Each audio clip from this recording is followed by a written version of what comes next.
Hi friends, அஸ்ஸலாமு அலைக்கும். இன்றைக்கி நான் செய்ய போகிறது சீஸ் கட்லெட்.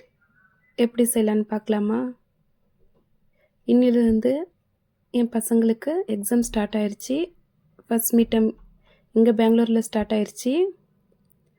காலையில் கேட்டுட்டு போயிருக்கிறாங்க. அவனுக்கு சீஸ்னால் ரொம்ப பிடிக்கும் என் பையனுக்கு. அதனாலே சரி வந்து சாப்பிடுவான்னு சொல்லி இப்போ செஞ்சேன். ஒரு 2 உருளைக்கிழங்கு எடுத்தாச்சு. அது நல்லா மசிச்சு விட்டுட்டு நான் 2 ப்ரெட்டு எடுத்திருக்கேன்.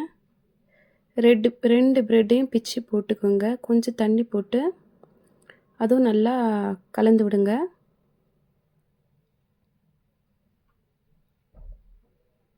கொஞ்சம் தண்ணி போட்டு மிக்ஸ் பண்ணி விடுங்க.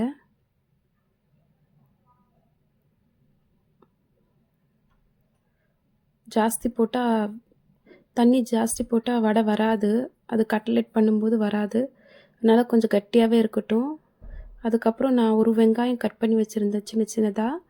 அதுவும் கொத்தமல்லியும் கொஞ்சம் கட் பண்ணி போட்டாச்சு. அதுக்கப்புறம் மல்லித்தூள் கொஞ்சம், மிளகாத்தூள் கொஞ்சம், ஒரு ½ ஸ்பூன் எடுத்துக்கோங்க போதும். கொஞ்சம் உப்பு, அதுக்கப்புறம் ஜீரகத்தூள் கொஞ்சம் எடுத்துக்கோங்க, டேஸ்ட் நல்லா கொடுக்கும். கொஞ்சம் கரம் மசாலா,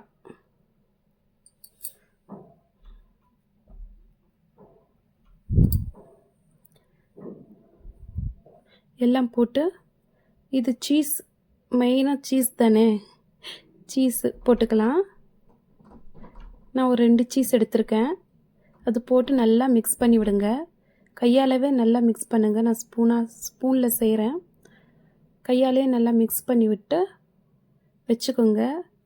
அதுக்கப்புறம் 2 முட்டை வெள்ளைக்கரு மட்டும் எடுத்துக்கோங்க. 2 முட்டை வெள்ளைக்கரு எடுத்துக்கோங்க. அப்புறம் ப்ரெட்டோடது இது தூள்,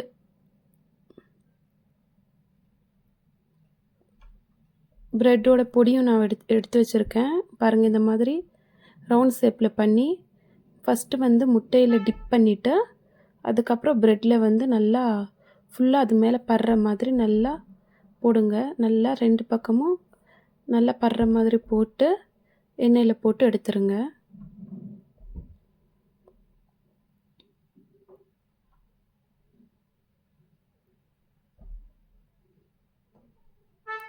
இந்த மாதிரி போட்டுட்டு கொஞ்சம் கலர் சேஞ்ச் ஆகிற முடியும் வெயிட் பண்ணுங்கள். சிம்லேயே வச்சு பண்ணுங்கள், அப்போ தான் உடையாமல் வரும். ரொம்ப பசங்க விரும்பி சாப்பிடுவாங்க. இதுலேயும் நாங்கள் வெஜிடபிளும் போடலாம், கேரட் போடலாம், எது வேணாலும் துருவி இதில் போட்டு செஞ்சு கொடுத்து பாருங்கள். விரும்பி சாப்பிடுவாங்க பசங்க, வேண்டான்னு சொல்ல மாட்டாங்க. பாருங்கள், அவ்வளோதான், சீஸ் கட்லெட் ரெடி ஆயிடுச்சு. இன்றைக்கி என் பசங்க ரொம்ப ஹாப்பியாக சாப்பிடுவாங்க. Okay friends, bye friends. Like பண்ணுங்கள், சப்ஸ்கிரைப் பண்ணுங்கள் ஃப்ரெண்ட்ஸ். பாய்.